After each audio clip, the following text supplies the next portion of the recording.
Herkese salam, kanalıma xoş gəlmisiniz. Aparıcı Xoşqədəm Hidayət qızı sosial media hesabında həyat yoldaşı Doğuş bəyin doğum gününü təbrik etdiyi fotoları paylaşıb. Onun paylaşımı hər kəs tərəfindən maraqla qarşılanıb. Xoşqədəm xanım həyat yoldaşını belə təbrik edib.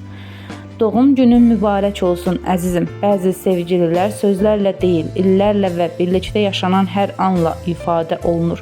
Bu illərimiz, anlarımız üçün Rəbbimə sonsuz minnətdaram. Allah səni qorusun. Ömrün həmişə sağlamlıq, huzur və xoşbəxtliklə dolu olsun. Yaxşı ki varsan, səni sevirik deyə o paylaşımında qeyd edib.